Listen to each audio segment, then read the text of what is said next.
우리가 다 알다시피 지금 코로나로 인해서 마음대로 어디를 편하게 다닐 수 없게 되고 또 집 외에는 심리적이든 실제적으로도 안전한 곳이 없는 것 같이 보여요. 그래서 밀접한 이렇게 갇혀진 공간이나 또 밀집된 장소에서 마스크를 써도 우리는 또 불안한 것이 우리 마음이죠. 그래서 지금 이런 부분들이 보이지 않는 세균과 이렇게 바이러스와 싸워야 되는 이 시점에서 굉장히 불안하지만 우리가 더욱더 주님을 의지해서 주님의 보혈로 덮음을 받고 살아가야 될 때가 바로 이때가 더 되는 줄 믿습니다. 지금 우리 상황처럼 지금 이 본문에 이제 잘라서 두 절만 봤지만 그 앞절과 쭉 연결해서 보면 지금 본문에 애굽에는 난리가 났습니다. 이런 난리가 없는 거죠. 왜 그러냐면 하나님이 모세를 통해서 애굽에 종살이했던 하나님의 백성들을 구원하기 위해서 하나님이 애굽 사방천지에 연속적으로 9가지 재앙을 그냥 내리 퍼부으시는데 그 내용을 보면 물이 피가 되고 온 물이 다 피가 되고 개구리가 온 천지에 다니고 먼지가 이가 되고 또 파리가 들끓고 전염병으로 가축이 죽고 악성 종기가 그냥 느닷없이 생기고 그래서 고통을 받게 하고 우박이 떨어지고 메뚜기 천지가 되고 이렇게 대낮에도 흑암이 덮이는 이런 아주 무시무시한 이 난리가 9가지의 재앙이 애굽 온 땅에 다 퍼졌다라는 것입니다. 그러니 애굽에 살던 사람은 날벼락 맞은 거죠.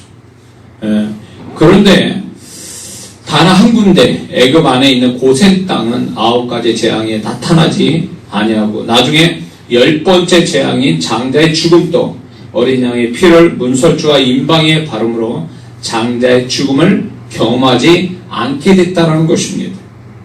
근데 그것이 우연이 아니고 하나님의 손길로 고센 땅에 이스라엘 백성을 지켜 보호하시기 위해서 하나님께서 10가지 재앙을 다 하나님이 지켜주셨다는 것입니다. 비록 하나님의 백성이 애굽의 낮은 계층으로 종살이하며 살았지만 고센 땅은 하나님이 그들의 백성을 특별하게 보호하시는 현장과 공간이었다는 것입니다. 그렇게 하심으로 인해서 하나님은 그 난리가 난 애굽의 온 땅에 이 10가지 재앙으로 난리난 그곳에 그 고센 땅에 있는 이스라엘 백성에게 그런 어떤 고통과 괴로움이 없게 만드신 걸로 인하여 하나님이 그들의 하나님인 것, 자신들의 하나님인 것을 하나님이 이렇게 표현하고 있었다라는 것입니다.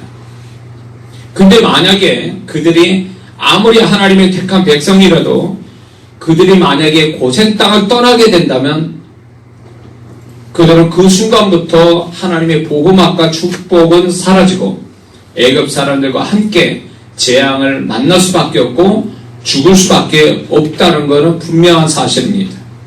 그러므로 믿는 자들이 그 존재값과 플러스 다음에 제일 중요한 문제는 밟는 땅과 그 공간이 굉장히 중요하다는 것을 이 고센 땅의 이스라엘 백성을 보면서 우리는 더 알 수가 있다는 것입니다.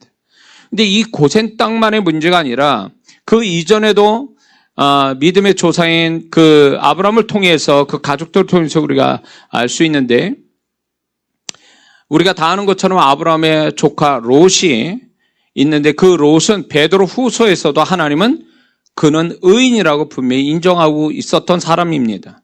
근데 그는 의인임에도 불구하고 그가 땅을 잘못 밟음으로 인해서 망한 자가 됐다라는 것입니다. 우리가 다 아는 것처럼 그는 처음에 소돔 땅에서 아브라함과 헤어져서 소돔 땅에 살고 있었습니다. 근데 그 땅에 소돔 땅에 가나안 족속 네 왕이 침입을 해가지고 이 롯과 가족들이 잡히게 됐습니다. 네 왕이 잡히고 있을 때 아브라함이 군사를 데리고 가서 구출을 했습니다. 롯의 가족도 구출을 했습니다. 그러면 이제 소돔 땅을 가지 말았어야 되는데 롯은 다시금 소돔 땅에 다시 들어갔다라는 것입니다. 그래서 소돔 땅에서 그는 거주하고 살고 있을 때에 그것이 그 후에 하나님이 소돔과 고모라 성을 불로 멸망시킬 때까지 거기 같이 있었다라는 것입니다.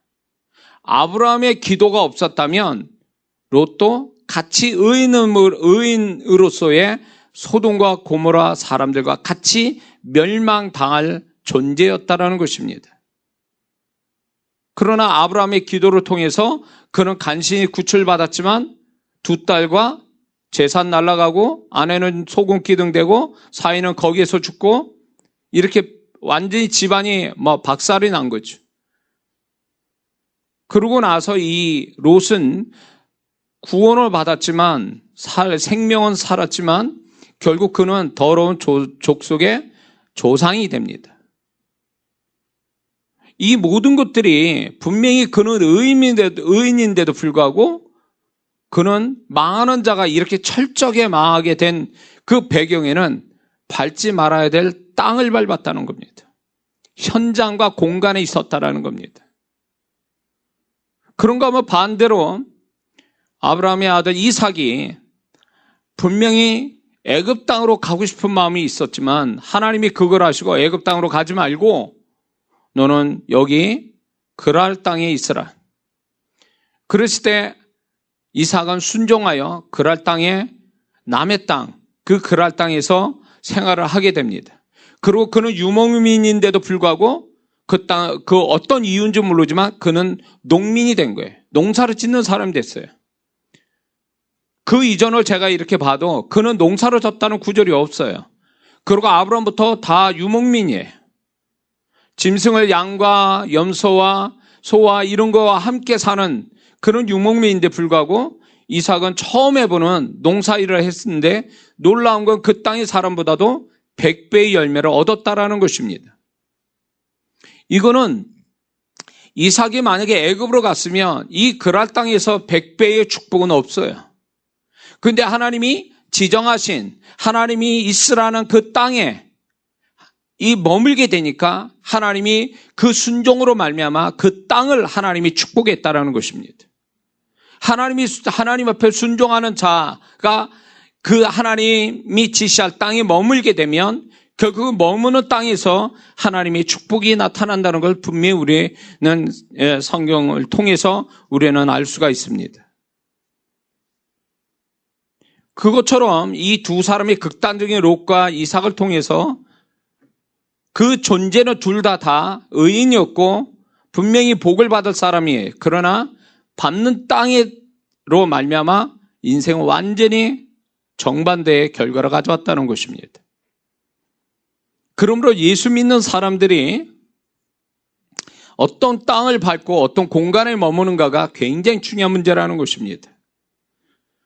하나님이 보호하시고 축복하시는 현장과 공간이 있는가 하면 하나님이 책임지시지 않는 롯과 같은 현장과 공간이 있다는 걸 분명히 가르쳐주고 계시는 거예요. 그러므로 예수 믿는 사람이 아무 데나 펄럭펄럭 다닌다 해서 그게 다 하나님이 뒤쫓아다니면서 밥 안 먹는 애 그 뒤쫓아다니면서 밥 먹으라고 그렇게 하는 그런 하나님은 절대 아니라는 것입니다.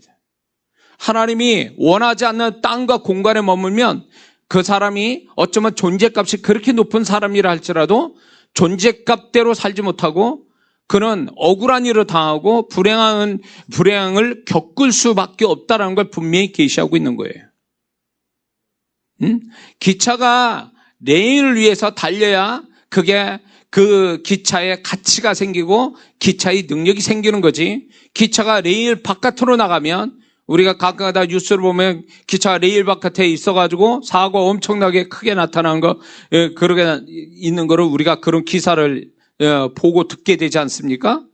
그것처럼 하나님이 우리를 이끌어가는데 그 이끌어가는 그곳에 하나님이 지정하는 땅, 공간, 그거를 밟고 있을 때만이 내 존재값에 축복이 나타나고 그곳에서 하나님의 여호와 이레가 경험되지 그렇지 않는 데서 하나님이 원하지 않는 현장과 공간에 머물면 그 사람은 그다음부터 하나님이 책임지지 않는 일들이 벌어질 수밖에 없다는 거죠. 그래서 오늘날 그리스도인들이 왜 축복을 못 받는가? 하나님께 축복을 약속받고도 왜 시간이 가면 갈수록 축복이 점점 증가돼야 되는데 왜 축복이 못 되는가? 그 원인 중에 하나가 하나님이 원하지 않는 현장과 공간에 머물기 때문에 그런 거예요. 응?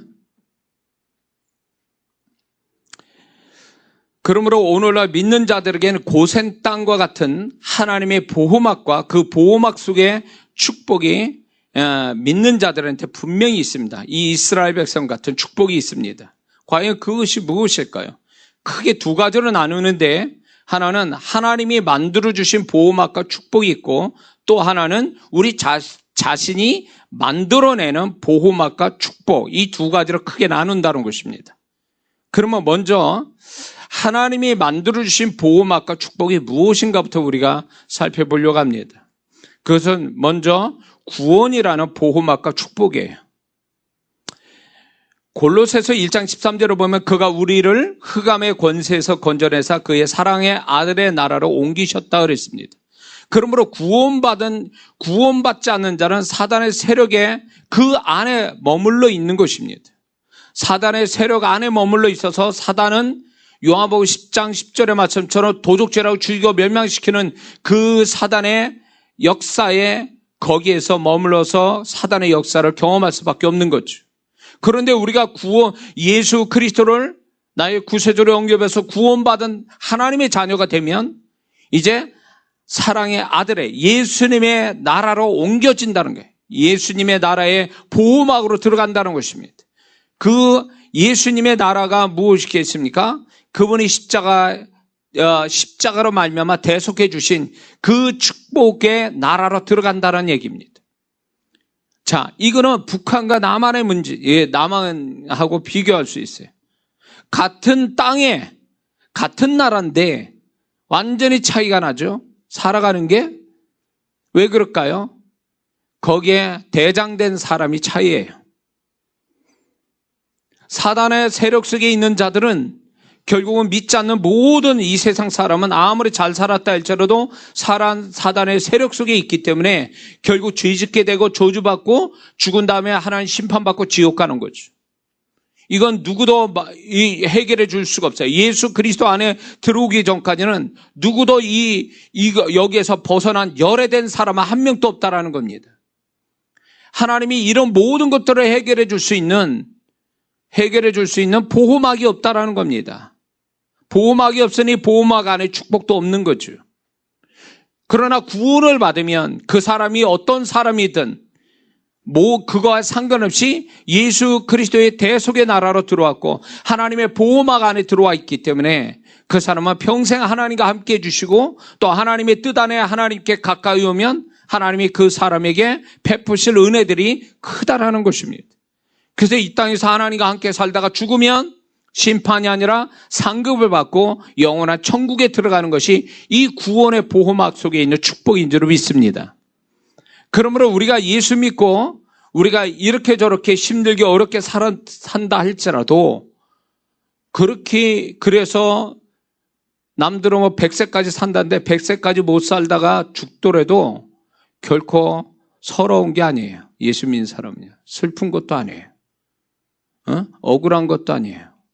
왜?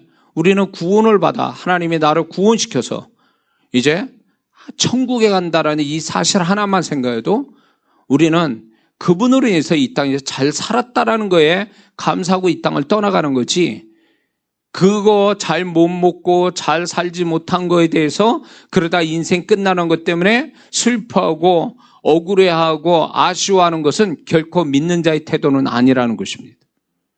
예? 그러므로 예수 믿는 사람이 정말 이렇게 신앙이 점점 좋아지면 하나의 특징이 생기는데 그게 뭐냐면 원색적인 복음에 대한 확신을 더욱 갖게 된다는 것입니다. 원색적인 그 복음에 대한 감사, 원색적인 복음에 대한 찬양이 나온다는 것입니다. 내가 이대로 살다가 죽어도 나는 감사하다. 왜? 예수님이 나 때문에 죽으시고 내가 그 예수님 때문에 구원받아 한평생 하나님과 함께 살고 천국 가게 됐으니 이거보다 더한 성공적인 인생이 어디 있겠는가 하면서 기꺼이 자기의 죽음도 감사할 수 있는, 이게 다 믿음의 사람들이 말했던 말들이거든요. 믿음의 사람들이 죽어갈 때 했던 태도들이거든요. 결국 신앙이 좋아진다는 것은 결국 하나님의 말씀으로 돌아가는 거예요. 하나님이 강조하는 부분을 아멘을 받아들인 자들이에요. 결국 하나님이, 우리 인생이 뭡니까? 우리 존재는 뭐예요? 우리는 차라리 구원받지 못하면 태어나지 못한 사람보다 못한 거예요. 구원받지 않으면 그 영혼은 여전히 하나님 앞에 불쌍한 자요, 심판받은 자요, 저주받은 자요. 사단이 가지고 놀 영혼이기 때문에 그런 영적인 사실을 안다면 우리가 잘나서 똑똑해서 아니면 내가 착하기 때문에 구원받은 게 아니잖아요. 내 주변에 믿지 않는 사람들이 나보다 못나서 죄가 많아서 구원 못 받은 건 아니잖아요. 그러므로 우리가 구원받았다는 이 하나의 사실 앞에 우리는 하나님 앞에 평생을 감사할 수 있고, 우리가 이대로 내 뜻대로 내 성공이 없다 할지라도 내가 이대로 살다가 죽어도 우리는 감사하는 인생을 우리가 끝낼 수 있는 그런 태도가 믿는 자의 올바른 태도인 줄 믿습니다. 그러므로 구원은 커다란 보호막과 축복을 얘기하는 거예요. 그러므로 우리는 그 안에 그 보호막 속에 들어와 있다는 것만 해도 우리는 너무너무 감사한 거예요. 근데 두 번째, 하나님의 말씀이 보호막이요 축복입니다. 하나님의 말씀이. 여호수아 1장 8절을 보니까 이 율법책을 내 입에서 떠나지 말게 하며 주야로 그것을 묵상하여 그 가운데 기록한 대로 다 지켜 행하라. 그리하면 내 길이 평탄하게 될 것이라. 네가 형통하리라. 말씀 안에 있는 자는 하나님의 보호막과 축복을 받게 돼 있어요. 그러나 말씀의 반대편에 간 자는 이미 그거는 끝을 보나 마나 답이 이미 나와 있는 거예요. 근데 많은 그리스도인들이, 믿는 자들이 어리석게도 말씀이 맞나 내 생각이 맞는가 그거를 대항하는 것처럼, 테스트 받으려고 하는 것처럼 하나님의 말씀을 어기고도 그냥 잘 될 거야, 말씀 반대편에 서도 나는 그래도 성공할 거야 라고 하는 이 고집, 영적인 이 고집을 피우면서 말씀 반대편에 서 있는 걸 두려워하지 않는다는 것입니다. 분명한 사실은 출발이 말씀하고 반대편에 서 있으면 이미 끝은 이미 나타나요. 이미 그 끝을 보고 있는 겁니다. 환경이 어땠든 간에 말씀 반대편에 서서 출발하면 이미 그 사람은 실패한 사람이에요. 그러나 출발이 하나님 말씀과 함께 정확하게 출발한 사람은 이미 그 사람은 성공을 보장받는 겁니다. 왜? 말씀의 하나님이 말씀을 지키는 자의 편에 서서 그의 인생을 책임지시기 때문에 그렇습니다. 믿습니까? 근데 어리석게도 많은 그리스도인들이 말씀에선 분명히 아니라고 그러는데 상황이나 자기 기분이나 주변 사람이 괜찮다라고 얘기하니까 그거대로 이제 쫓아가는 사람들이 있어요. 그러면서 말씀에도 예외가 있을 거다라는 이 착각을 갖는 사람들이 많다는 것입니다. 응? 그렇게 어리석은 사람이 많아요. 말씀에 벗어나고 있다는 걸 자기가 알면서도 아니야 괜찮아, 말씀이 나중에 그렇지 않을 수도 있어 라고 하면서 자기는 열애인 것처럼, 예외인 것처럼 생각하는 어리석은 그리스도인이 있다는 거예요.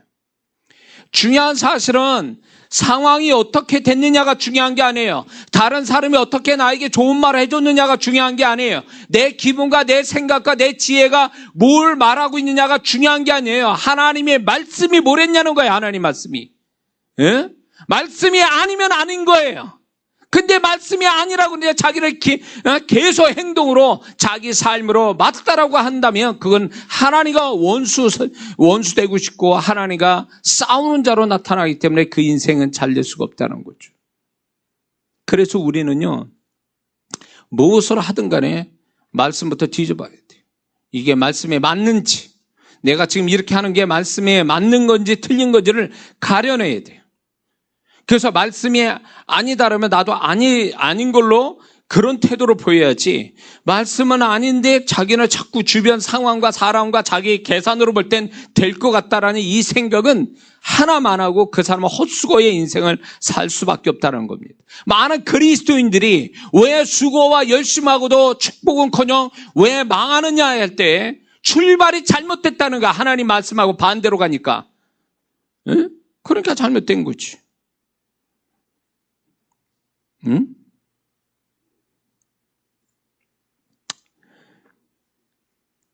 그러므로 믿는 자들이 제일 먼저 해야 될 건 상황을 해석하는 게 아니라 말씀이 어떠한가를 뒤져봐야 되는 겁니다. 시편 107편 10절과 11절에 이런 말씀이 있어요. 사람이 흑암과 사망의 그늘에 앉으며 공고와 쇠사슬에 매임은 하나님의 말씀을 거역하며 지존자의 뜻을 멸시함이라. 분명한 사실이에요. 예수 믿는 사람이 하나님의 말씀에 이렇게 영향받지 않고 산다? 그런 말이 어디 있어요? 세상 사람이 내가 뭘 하는지는 몰라요. 그러나 하나님은 다 알고 계시고 말씀으로 다 판단하신다는 거죠. 그러므로 상황을 얘기하면 안 돼요. 그럴 수밖에 없다라고 하는 이 상황을 얘기해서는 안 됩니다.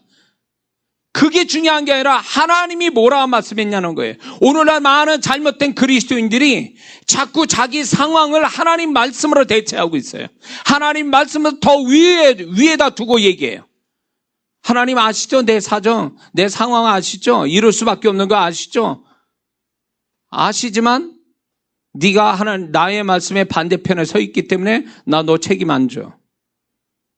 그리고 너는 나하고 싸우자고 그렇게 하는 거니까 나는 너를 위할 수가 없다라고 말씀하는 거죠. 그래서 우리는 말씀에 벌써 반대편에 가 있다면 딱 돌아서서 말씀이 원하는 방향으로 가야 그 사람이 잘 살고 지혜로운 사람이지, 말씀을 자꾸 이렇게 이겨먹으려고 하고 말씀을 자기는 열애인 것처럼 생각하고 상황 자체를 말씀 위에다 두고 있는 사람은 결코 잘 될 수가 없는 거죠. 이런 사람도 있어요. 가끔 하다 보면 이 정신 나간 성도인데, 나는 그 집사 때문에 그 교회 못 갑니다.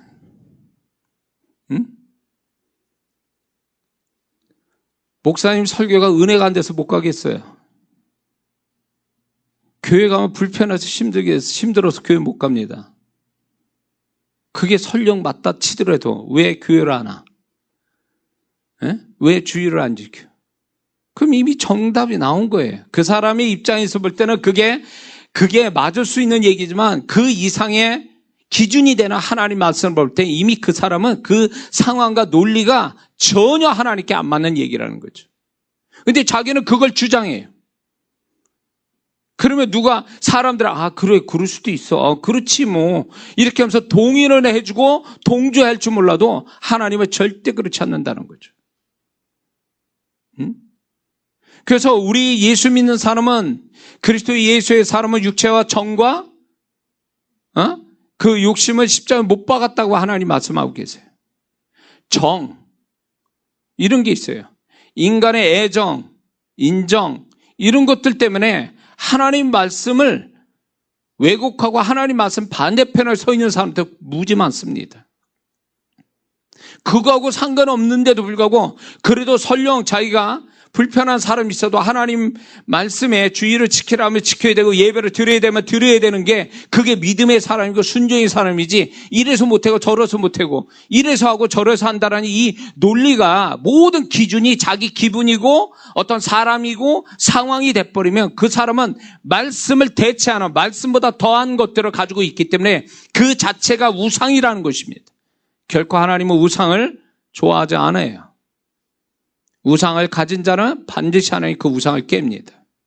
그래서 나중에 내가 잘못했구나 그 말이 나올 때까지 하나님은 어쩌면 그 우상을 계속 깨서 괴롭힐지 모르는 거죠. 왜? 하나님의 자녀된 자는 그대로 하나님 말씀대로 살지 않기로 고의적으로 그렇게 사는 자들한테는 하나님은 징계가 갈 수밖에 없는 거예요. 많은 그리스도인들이 하나님의 사랑의 하나님만 얘기하지 징계 하나님을, 공의의 하나님을 이해 못하는 사람이 많아요. 그래서 징계받는 자를 위로하는 사람도 있어요. 이렇게 분명히 징계받으면 징계받아서 그런 걸까 회개하라고 돌이키라고 그래야 되는 거를 또 그거로 또 인간적으로 또 뭐 위로해 준다고 그 말씀이 벗어나는데 거기서 위로하는데 뭐가 그게 중요하냐 말이에요. 말씀대로 하세요. 회개하세요. 돌이켜서 하나님 뜻대로 하세요. 이게 권면이고 위로지. 아 그래 그럴 수밖에 없어. 아 그래 네 마음 이해, 네 마음 상처 이해. 백날 그런데 그게 무슨 그 사람에게 무슨 해결책이 되겠냐 그 얘기예요.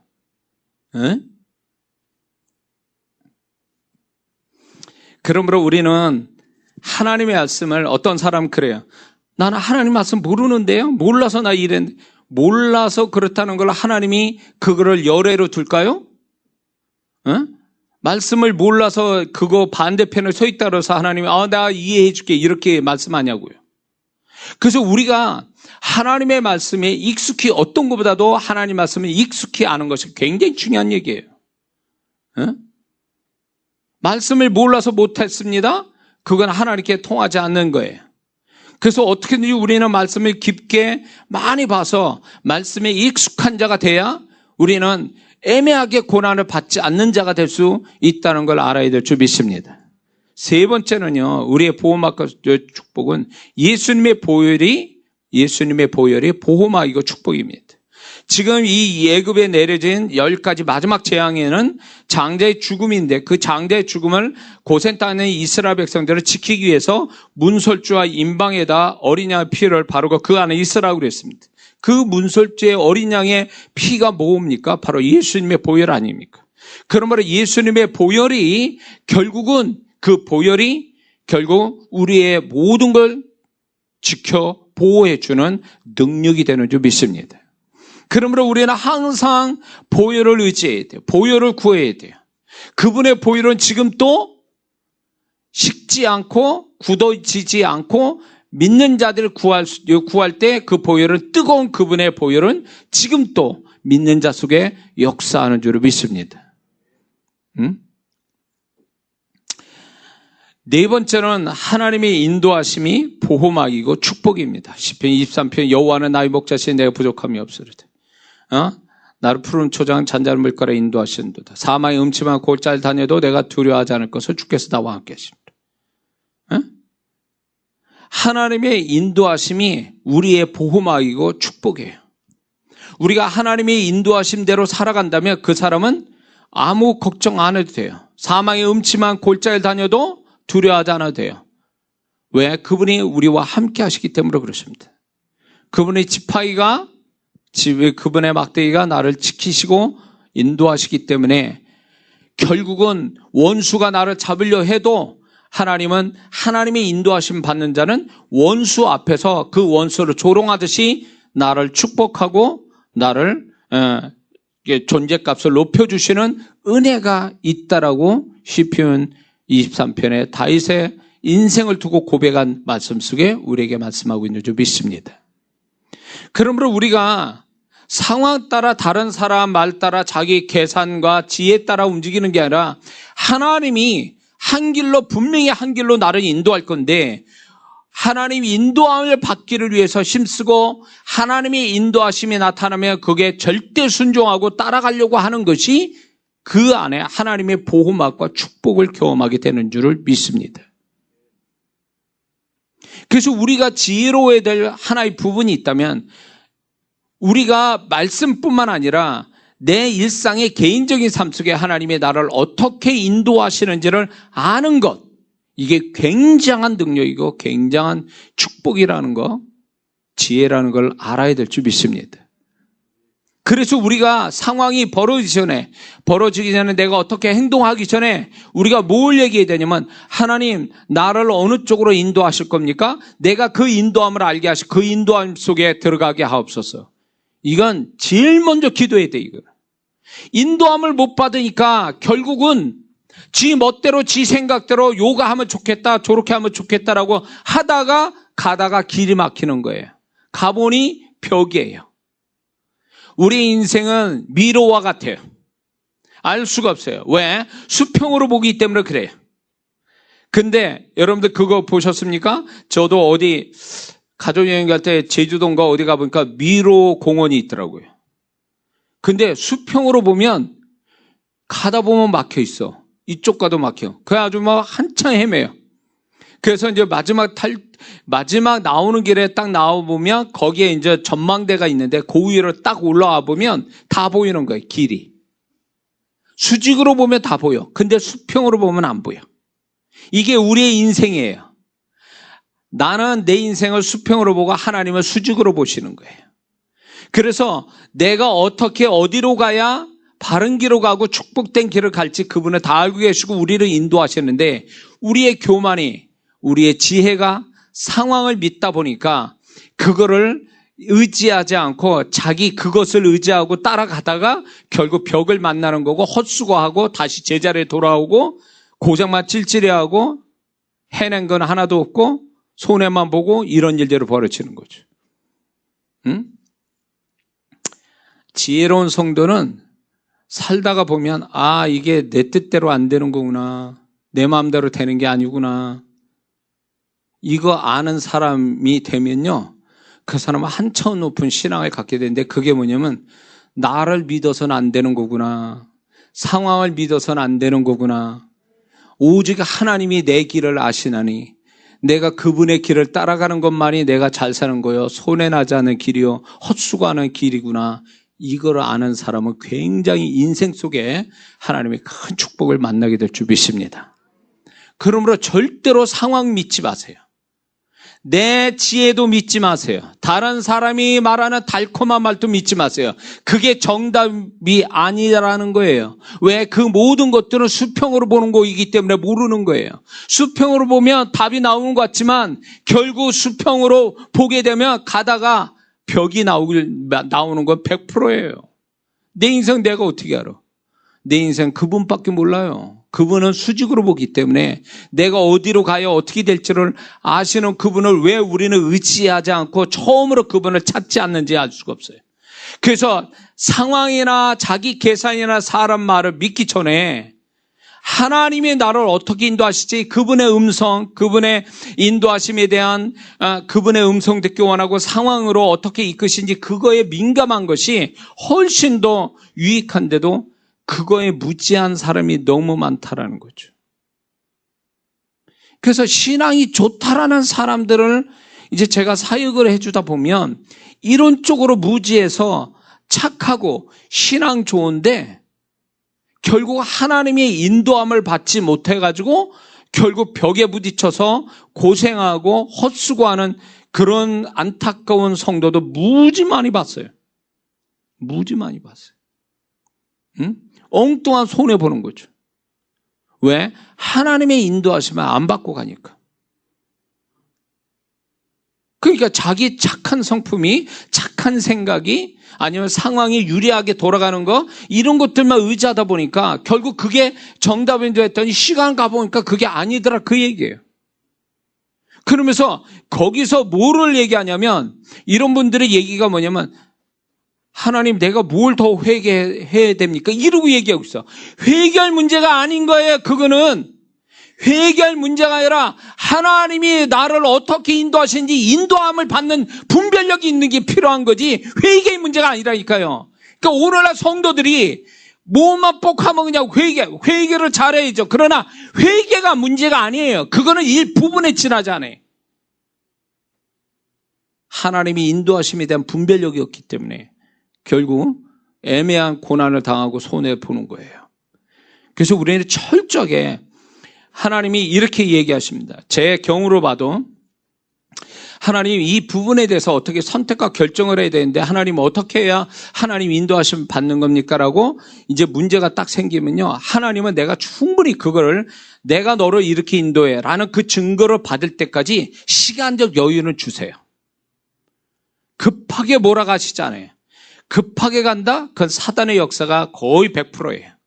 사단은 급하게 몰아가서 판단하지 못하게 하고 올바른 선택 결정 못하게 딱 급하게 몰아가요. 그러나 하나님은 내가 하나님의 인도하심 받고 살기를 원하는 내가 그런 결심을 갖고 있으면 그분은 그 나의 마음을 아셔서 내가 그거를 분명히 알고 갈 수 있도록 증거도 주시고 그거를 알아볼 수 있는 시간적 여유까지 다 주세요.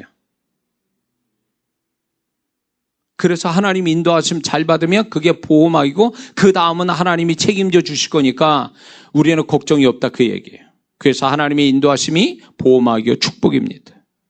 다섯 번째는 세례가 하나님의 보호막이고 축복입니다. 우리는 세례식을 하면 우리는 이렇게 생각해요. 저도 그랬으니까요.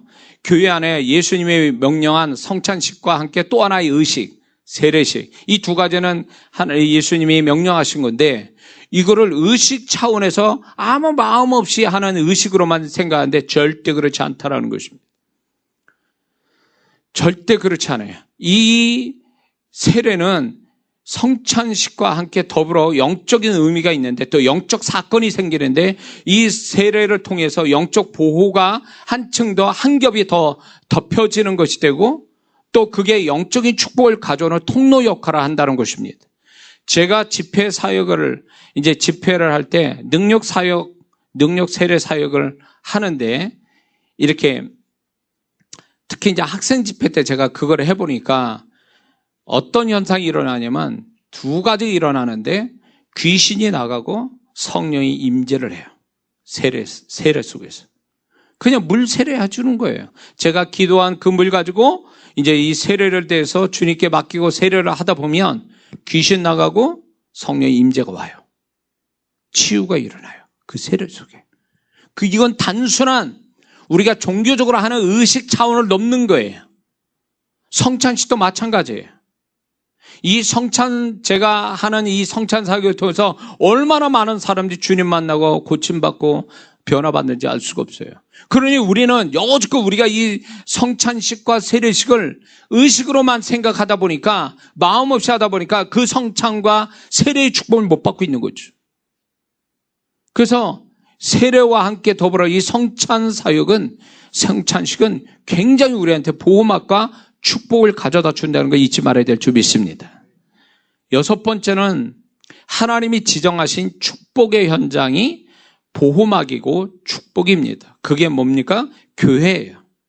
교회는 믿는 자의 축복의 어떤 근원과 같아요. 그래서 교회 땅을 밟는다는 것은 하나님의 보호막과 축복이 그가 가지고 있는 가정 또 삶의 현장까지 흘러간다는 것을 의미하는 거예요. 그래서 교회라는 땅을 밟는 자는 그 사람의 존재만 아니라 그에 관계된 현장과 공간을 같이 하나님이 보호하시고 축복하시는 거예요. 그러므로 교회의 땅을 밟지 않는 자는 하나님이 그 교회로부터 흘러나가는 축복을 전혀 경험하지 못해요. 샘이 마른 샘이 물이 말라가지고 그 냇가에 아무런 물이 흐르지 못한 것과 똑같은 현상이에요. 교회를 하나님이 교회 생활을 통해서 축복하시는데 교회 안 나오고 축복받는 영혼이 있으면 나오라 그래요. 그럼 교회가 왜 필요해요? 그렇기 때문에 우리가 교회라는 일정한 어떤 믿는 자의 모임이 교회지만 또 다른 의미에서 교회라는 현장을 얘기하는 거예요. 그래서 믿는 자들이 이 교회라는 현장에 오기를 기뻐해야 그 현장에 교회라는 현장에 하나님 은혜 주시고 축복 주시는 샘의 근원 같은 현장에 왔을 때 은혜 받았다 내가 하나님의 은혜로 받았다라고 하는 그 말은 나의 존재만 은혜 받았다라는 게 아니에요. 내가 은혜 받았다라는 건 하나의 증거인데 그 증거가 뭐냐면 내가 밟고 있는 모든 현장과 공간을 축복한다는 그 증거로 내게 은혜를 주시는 거예요. 믿습니까? 그래 교회를 나오지 않는 자는요 결국 그 은혜가 없어요. 없다고. 집안에 앉아서 소파 앉아가지고 설교 듣다가 은혜 받았으면 온다는 대로 헌금 보내고 이 뭔 짓 하는 거예요 이게. 교회도 안 나가면서. 나올 수 있는 사람이 교회 안 나오고 집안에 편안히 소파 앉아가지고 그런 식으로 한다는 건 그 사람은 교회 생활 안 하는 사람이죠. 교회 생활 안 하는 사람이 무슨 축복을 받겠어요. 아무리 시대가 바뀌었어도 아무리 시대가 이런 지금 그런 시대라 할지라도 자기가 예배를 드리고 교회를 섬기는 그 교회 땅을 밟고 다녀야 하나님이 그 속에서 은혜 주시는데, 교회라고 나오질 않아요. 귀찮아. 사람 만나는 거 귀찮고 봉사하는 거 귀찮아. 그냥 집안에 앉아서 TV에서 설교 듣고. 그 사람은 진정한 그리스도인이 아니에요. 그럼 왜 교회를 주셨어요? 믿는 자들이 모여서 예배 드리고 기도하고 격려하고, 그 속에 서로 상처도 받지만 서로 또, 용서도 하고 이런 교회 생활을 왜 주셨겠냐고, 왜? 그래서 교회 안 나오고 신앙생활 두 종류가 있어요. 교회 나오는 성도가 있고 저 바깥에 두 종류 크리스찬이 있는데, 구원받았으나 세상 사람처럼 살아가는 한 무리가 있고요. 또 하나는 뭐냐면 교회 안 나오고 교회가 재미도 없고 귀찮고 신경 쓰기 싫고 그러니까 편하게 교회 생활하려고 집안에서 TV 보고 신앙생활하는, TV가 나의 목자시니 이런 사람도 있어요. TV가 나의 교회시니 이런 사람도 있어요. 요 무리가 있어요. 요 무리. 그러니까 예수 안에 세 무리가 있는 거예요. 세 무리가. 이렇게. 그러나 정말 정상적인 그리스도인이 누구겠냐 그 얘기예요. 네?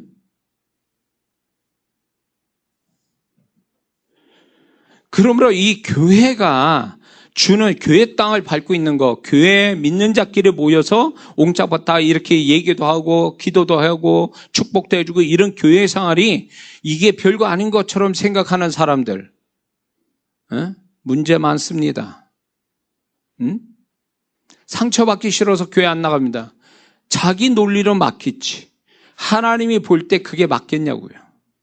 자기 복 자기가 차는 거예요. 그래서 성경에 보면 바울 서신에 무슨 말이 많으냐면 서로라는 단어를 써요. 서로 용서하고 서로 짐을 지고 서로 사랑하고.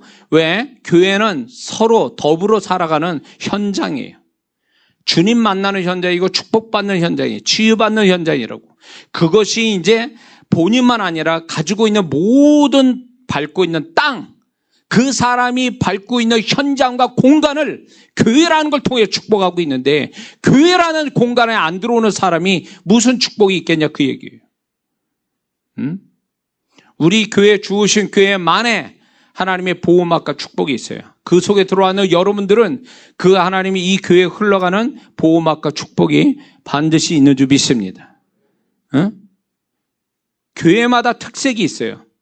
그 보호막과 축복이 각각 달라요. 크거나 작거나 없거나 그래요. 교회마다. 특히 분열이 나고 다툼이 많은 교회는 가지 마세요. 이미 그거는 교회라고 볼 수가 없어요. 그건 교회가 아니에요. 그건 사단의 놀이터지. 조화라는 거예요. 그런 결국 교회는 쪼개지고 그리스도의 몸은 상처 있고, 거기에 그 분열의 주동자들은 다 하나님이 징계로 받을 거고, 거기엔 성령의 역사가 없어요. 귀신의 역사만 있을 뿐이에요. 그런 교회는 하나님의 축복이 흐르질 않아요. 제가 이런 성도를 많이 봅니다. 그 교회에 다니는 굉장히 은혜스러운 성도분인데, 교회가 우리끼리 얘기하니까 뭐 세상 사람한테 얘기하면 안 되는 거지만 우리끼리 얘기하면 실제로 있는 교회예요. 본당은 담임 목사파, 교육과는 부목사파, 같이 예배 드리고 끝나면 싸워요. 경찰 불러요.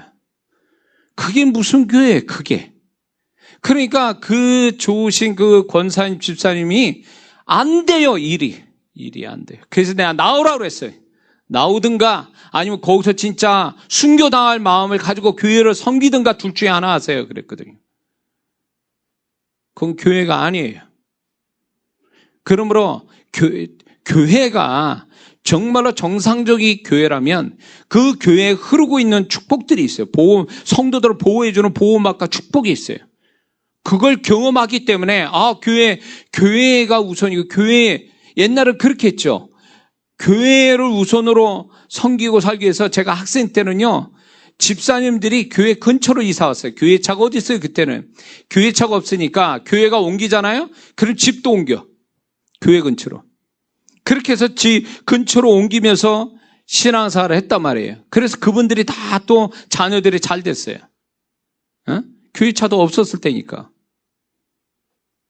근데 오늘날 이게 많은 성도들이 교회를 너무 우습게 알고 뭘 하냐? 가정을 먼저 우선으로 여겨요. 그러다 보니까 자기 가정 저기 하냐고 교회도 안 나와. 예배를 안 드려요.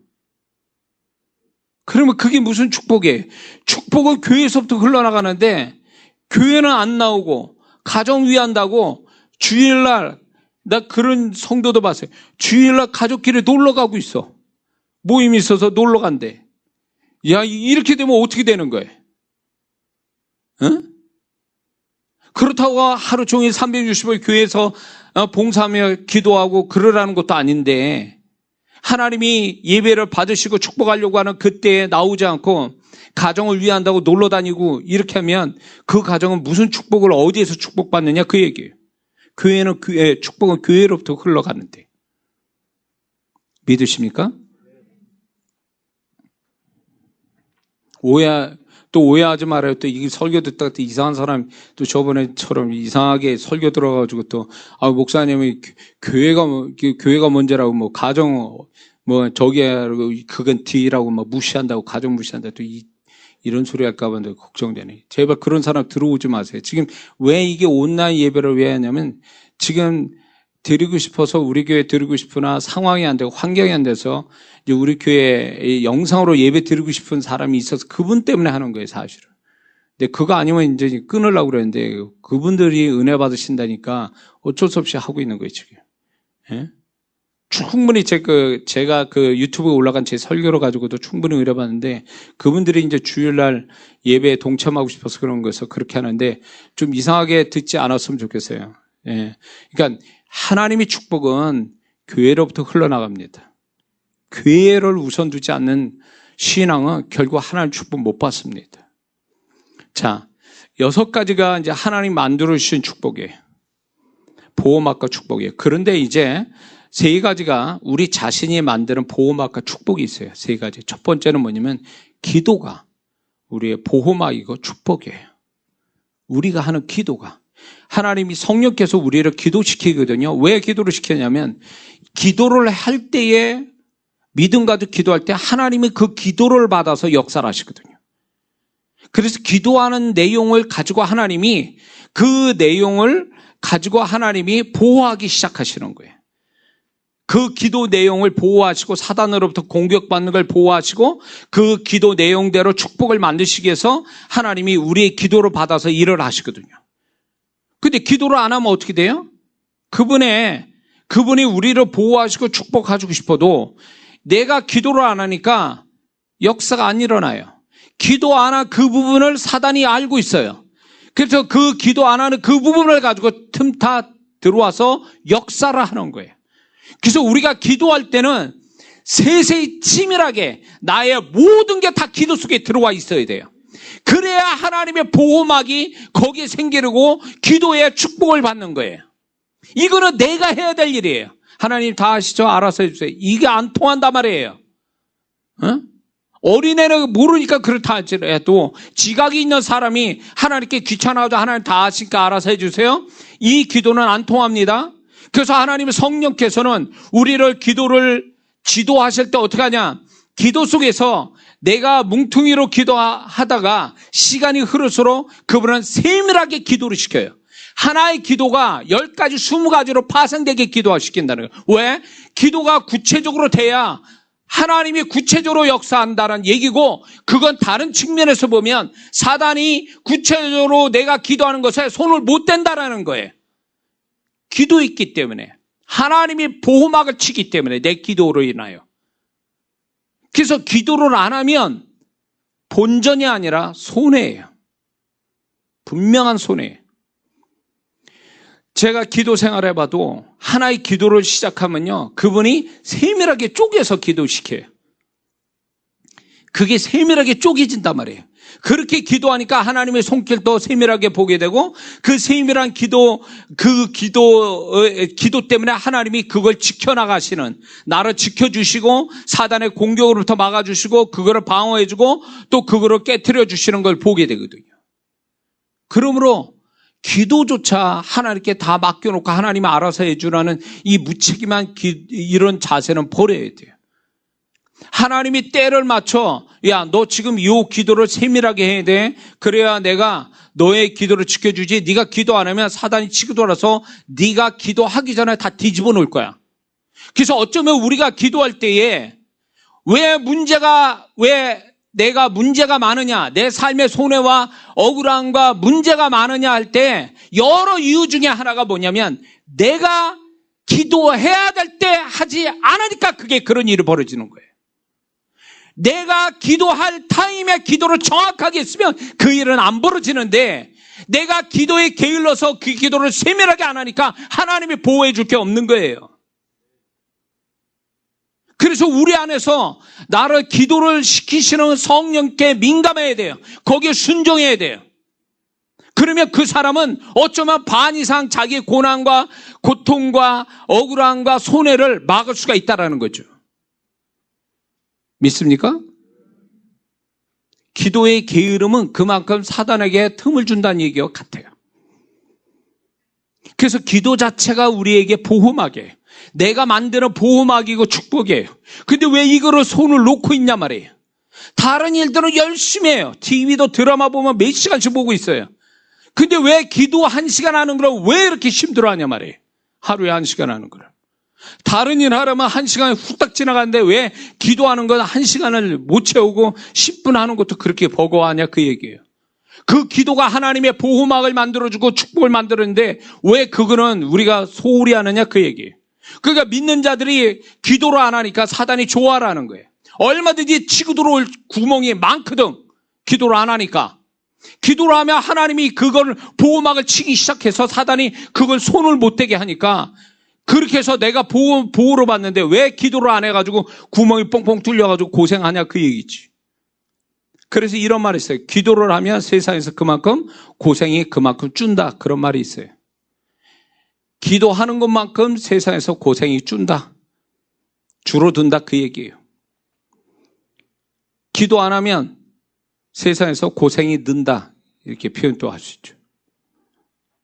그래서 성령이 우리 안에서 기도를 자꾸 시켜요. 기도하는 사람은 성령이 기도형이 그 사람한테 역사해서 기도에 순종하고 기도하는 사람은요 더 기도하고 싶은 마음이 들어요. 그게 정상이에요. 근데 이게 육신에 속한 사람이 되다 보니까 기도하고자 하는 영적인 소욕을 이걸 못 알아채고 영적인 소욕이 일어나면 소멸시켜. 육신의 생각으로. 아유 다음에 하지 뭐. 아우 피곤한데.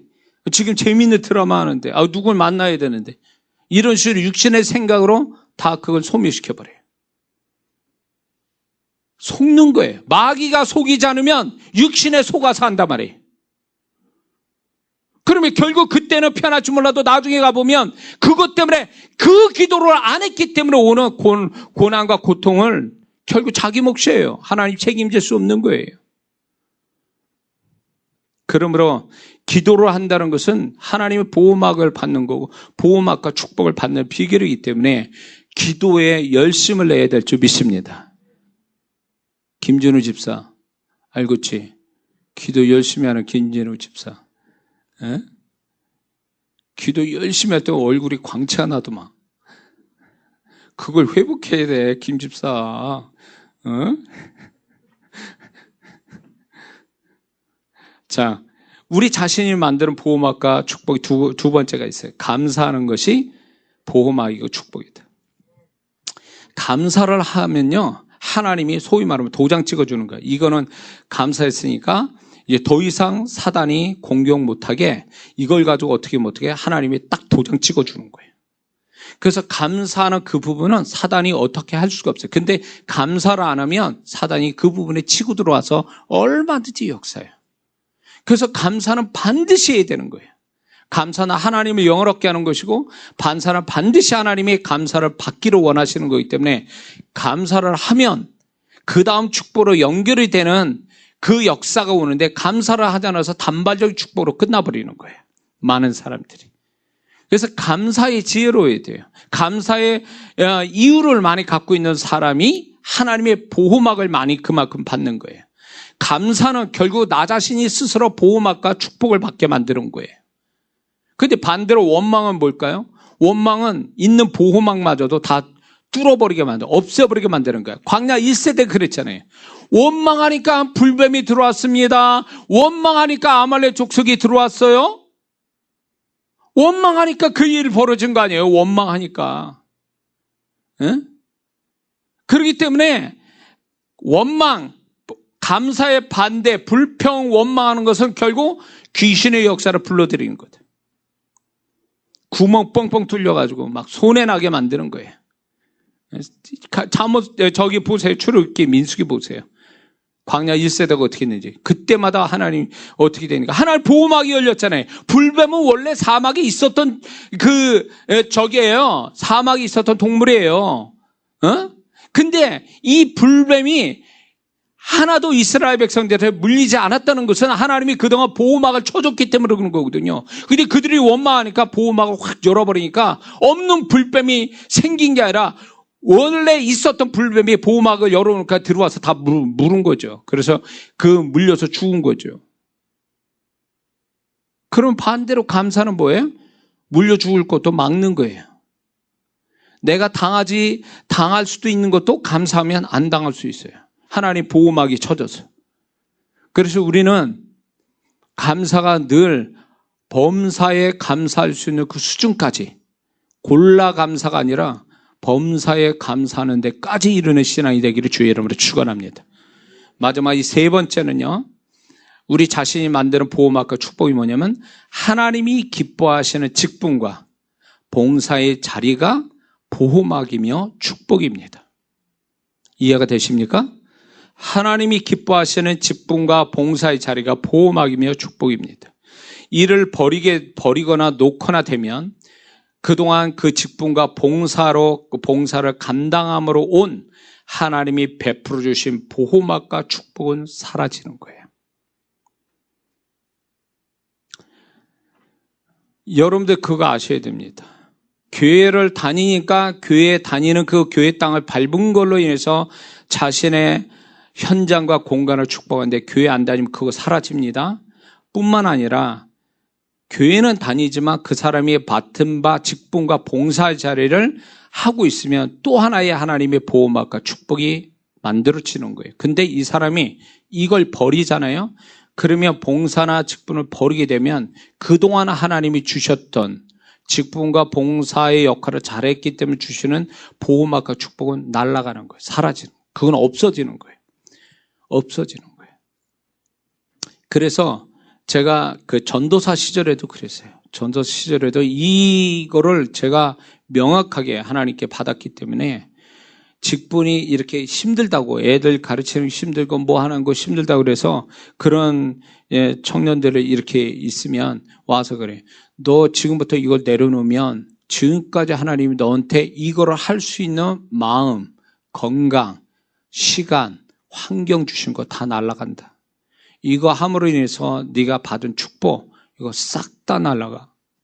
그거 네가 알고 네가 그만두려면 그러면 그만둬라. 이게 협박이 아니에요. 사실이에요. 사실이에요. 그렇잖아요. 내 집에 와서 일을 하는 사람은 내가 그 사람이 일하는 거 열심히 일해주기 때문에 내가 보상을 해주잖아요. 근데 그 사람이 일을 안 해. 그럼 보상 줄 게 뭐 있어? 카페 일을 하는 애가 있어. 그러면 한 달에 월급 꼬박꼬박 나오게 돼 있어요. 일을 하기 때문에. 일을 안 해. 그럼 월급이 어떻게 나와? 없는 거죠. 그 아이는. 똑같아요. 하나님 앞에 직분과 봉사의 자리에 열심히 하면 그거를 할 수 있는 여건들을 주세요. 여건들. 그 여건이 뭐냐? 그걸 해낼 수 있는 마음, 열심, 시간, 건강, 그거를 할 수 있는 환경적 조성, 그걸 했기 때문에 오는 그 사람의 형통의 일, 이런 것들이 다 복합적으로 생기는 거예요. 근데 이런 건 생각 안 해. 이런 건 생각 안 하고 당연하게 생각하고 지금 내가 하고 있는데 힘든데 뭐 이런 것만 생각해. 그래서 그만두겠다고 이렇게 하는 사람도 있어요. 그러면 저는 그래요. 그럼 그만두세요. 분명히 얘기하는데 그만두세요. 교회는 또 이런 게 있어요. 교회는 누구 말처럼 콩나물 시루와 같아서 그 사람을 그만두면 그 다음 타자가 딱 기다렸다가 그 자리를 또 차지해요. 이게 교회예요. 그래서 그만둘래? 그럼 그만둬. 내가 얘기했는데 그러면 네가 그래도 그만두겠다면 그만둬. 그러면 그 다음 사람이 또 와서 그 자리를 이어서 가는 걸 전 너무 많이 봤어요. 그걸 보면서 뭘 느꼈냐면, 내가 누구한테 사정하지 않고 그래도 하나님의 교회이기 때문에 주님이 알아서 다 일꾼 부르시고 또 세우시는구나. 그걸 경험해요. 예? 우리 성도는 그런 성도 한 사람도 없기 때문에 뭐 이 말 듣고 오해하고 시험 들 사람 없어서 얘기합니다. 그러니까 이 봉사를 하다가요, 이런 성도도 있어요. 봉사를 하다가 자기가 좀 무시당하고 관심 못 받고 또 내가 이렇게 힘들게 일하는데 당연한 것처럼 생각하니까 속상한 거야. 안 알아주고 무관심하고 이러니까 한번 땡깡 표기해서 목사님 저 그만둘래요? 이렇게 그냥 한 번씩 던져보는 거야. 그래서 목사, 그걸 왜 그만둘라 그래? 아유, 지금까지 잘했는데, 계속 하지. 이거 듣고 싶은 거예요, 이거. 그렇게 어린 신앙을 가진 사람도 있긴 있어요. 그런 사람이 있어요. 그러면 또 그렇게 칭찬해주면 또 해요, 열심히. 그렇게 하면서 그렇게 하는 분은 또 그렇게 해요. 근데 이게 습관이 돼가지고 나중에는 나 아니면 뭐 누가 이 교회에서 누가 이거 할 수 있는 사람 있어? 내가 어떤 사람인데? 이러면서 본인 모르게 교만이 딱 들어가가지고 이제 나중에는 교만해가지고 이제 나간다는 거지. 안 한다라는 거지. 우리 성도는 그런 성도 없으니까 얘기합니다. 그러면 저는 딱 지금 이 얘기하고 그만두세요. 딱 두 마디밖에 없어요. 괜히 이장호 목사 인간적인 뭐 붙들고 그거 자시고 없어요. 하나님 교회는 그렇게 해서 이어가는 게 아니니까. 제가 목회 초반에 그 인간적인 방법 없어가지고 나 하나 박 목사 상처 있고 고생하고 바가지로 했어요. 그렇게 했는데도 나중에 보니까 하나님이 야 그렇게 하는 게 내 뜻이 아니다. 네 둘만 고생했다. 그때부터 내가 교회라는 걸 잘못 알고 있구나. 잘못 알고 있었구나. 교회는 주님이 지키시고 주님이 운영하는데 내가 인간적으로 내가 뭘 어떻게 하면 될 줄 알고 붙들고 막 이랬던 것들이 이게 인간적으로 잘못된 태도구나 이걸 알게 됐어요. 그때로부터 이제 제가 그러면 그만두세요. 그러면 하나님이 또 다른 사람을 또 세워서 일을 시켜서 여기까지 목회를 봐왔기 때문에 우리 교회 성도는 절대 그렇지 않을 걸 보는데 철저하게 여러분의 봉사 자리, 직분 잘 지키는 우리 성도들이 되기를 주의 이름으로 축원합니다. 그래서 주님이 주시는 그런 보호막과 축복이 넘치게 임하기를 주의 이름으로 축원합니다. 그러므로 이 하나님이 만들어 주신 보호막과 축복, 나 자신이 만드는 보호막과 축복을 잘 가져서 여러분들이 늘 가면서 더 하나님의 손길과 축복이 넘치기를 주의 이름으로 축원합니다. 기도하겠습니다.